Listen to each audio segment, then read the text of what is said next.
since we got so much Love is Blind content going on next episode, we are going to get into it right now. Let's talk about Big Brother.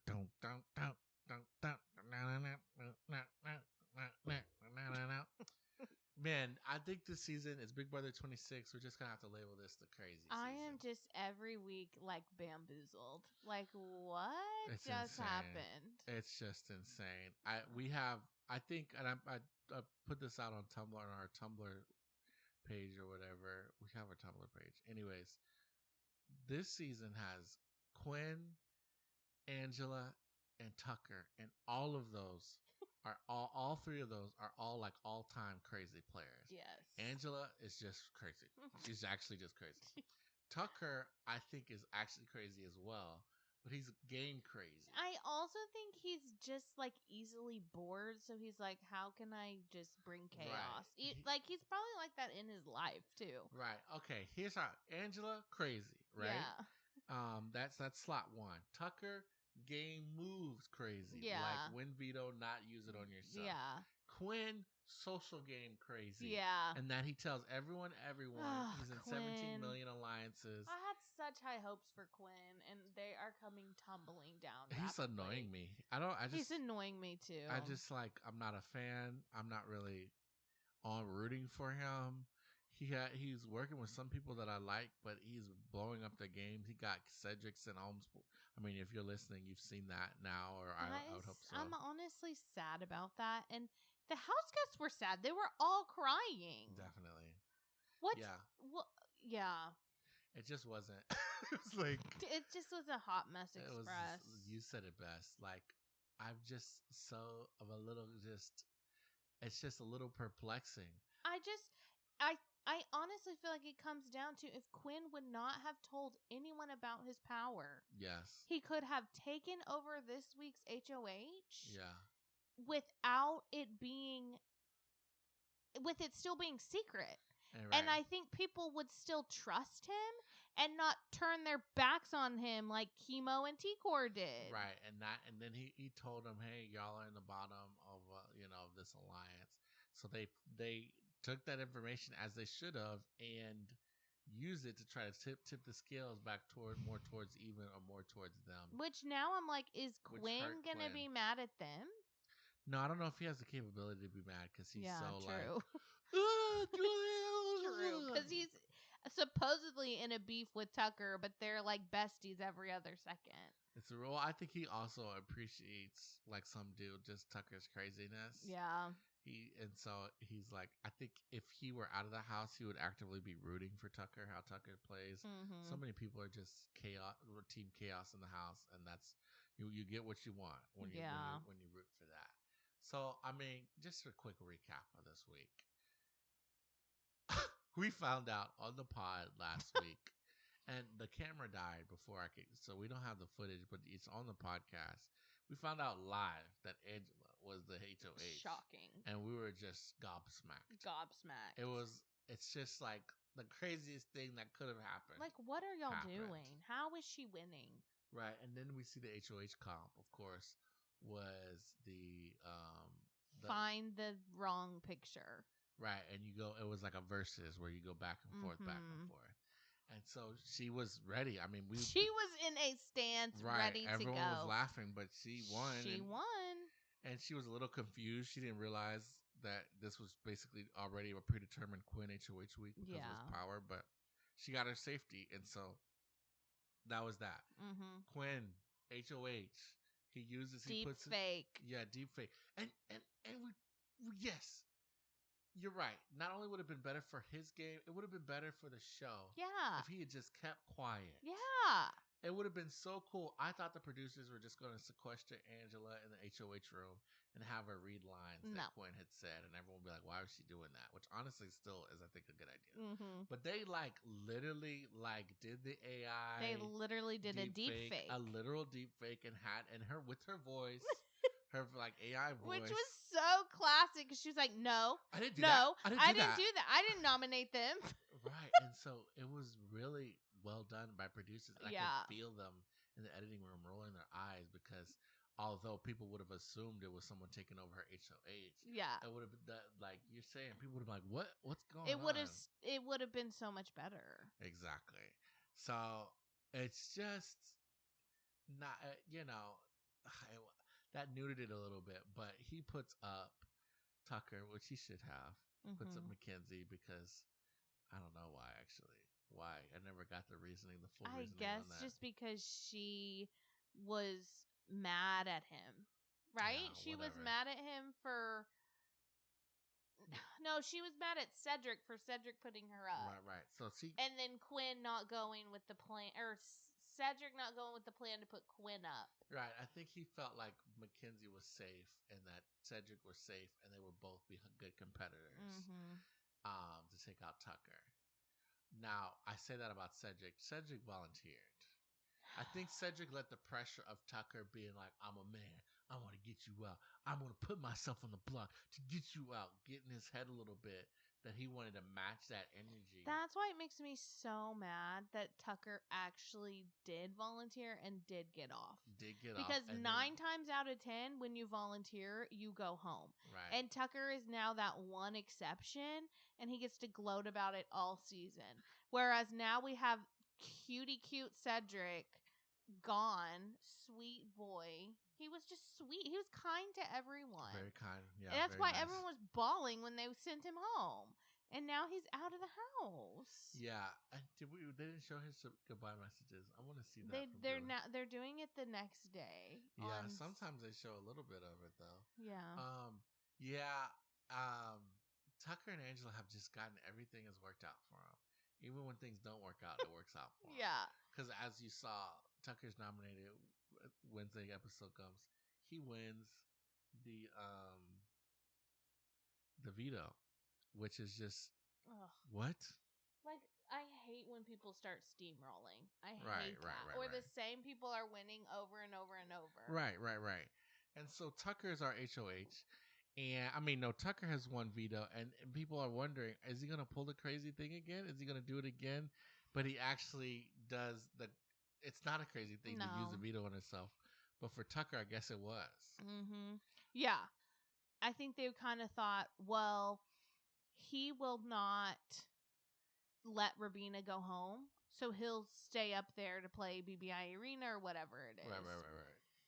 But that's not what happened. Yeah. So he is, he takes himself off. They put Rabina up. We think we really have no idea what's going to happen this week. We also know we didn't watch the Tuesday episode. There was an episode on Tuesday, but that we didn't watch. If you want us to talk about that, it sounds like it was just a recap episode, which is what we thought.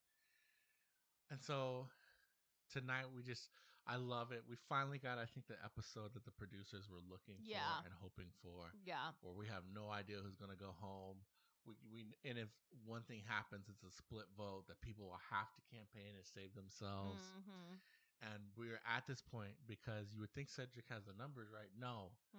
Quinn, like we said, told T-Core and Chemo all about everything. Yeah. And them being smart players, or at least not dumb, said, the more I think about it, we got to get rid of Cedric. They were like, so Quinn is like, okay, here's the Pentagon within the collective. Yeah. So then T-Core and Chemo were like, oh, well, now we know we're the bottom of the totem pole. Yeah. So it's like, I think it's hard to see and forecast who has the power, but I think it's really just me being in denial that Tucker and Angela are just, well, maybe less so Angela, because maybe we should talk about Angela's pitiful, pathetic, please let me be in this alliance. Oh, that kind of hurt. And then I had to remind myself, no, she did it to herself. Because they wanted her in the collective. They had open arms for her in the collective. And then she was just like, totally destroyed it. So she did that to herself. 100%. She proved that she can't really be trusted. Yeah. And so, sorry, that's what happens. Yeah, sorry, not sorry. It's like, this is what happens in the game. But Maybe that's one way to get more alliances is to beg for them.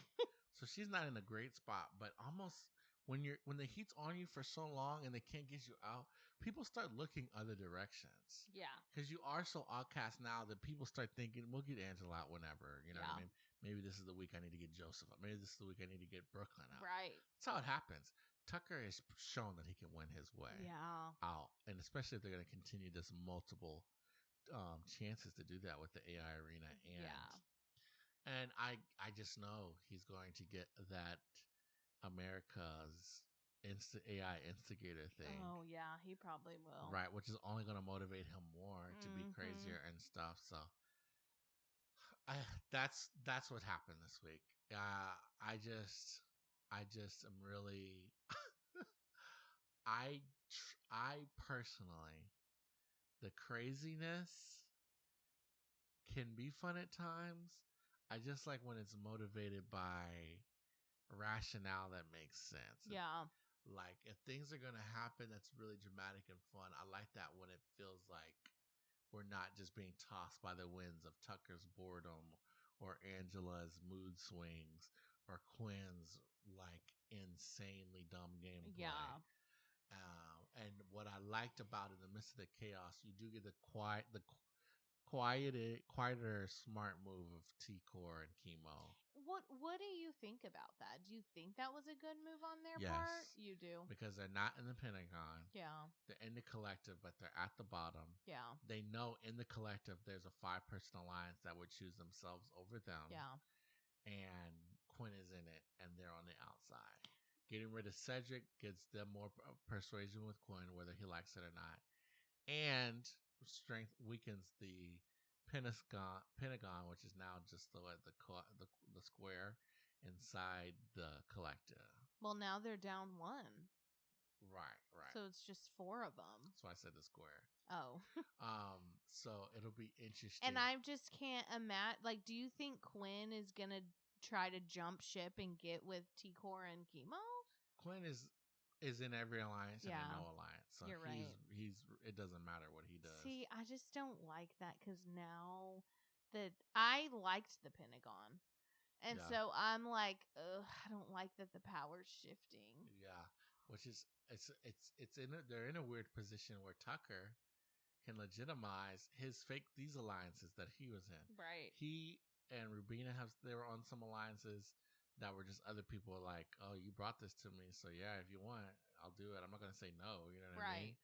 But if Tucker or Rubina or that side of the house gets power, those people are gonna have to like, oh yeah, well, I am in your alliance kind of thing. I just can't. You see what I'm saying? Yes, and I'm just oh my gosh, Angela just being like, please let me in, please let me in. Like, why wouldn't they at this point? It's just gonna be another number for them. Right. I think this is the wall endurance comp is set up for smaller, athletic, lighter competitors, and that literally describes Rubina to a T.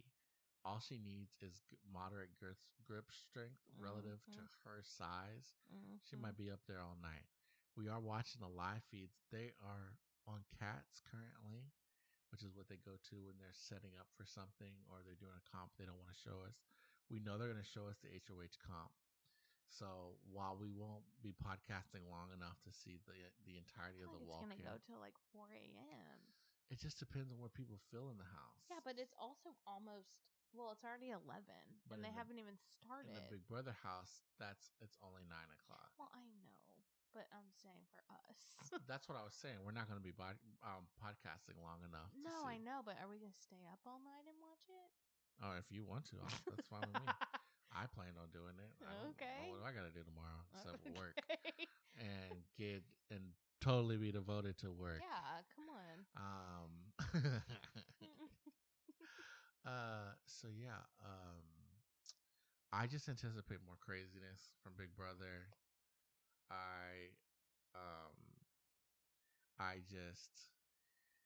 We just still have so many crazy people in the house when it comes to Angela, Quinn, Tucker, and then Tucker has the alliance with Rubina, and Angela is Angela.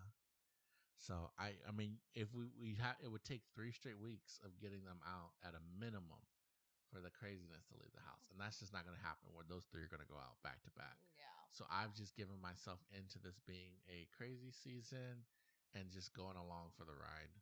Yep. Is there anything we missed kind of in the Big Brother coverage this week, or recap, reaction? I think that's it. I think Brooklyn is actually really playing a pretty good game. Yeah, definitely. I think it probably screwed her a little bit that she was on voting Rubina out versus Cedric.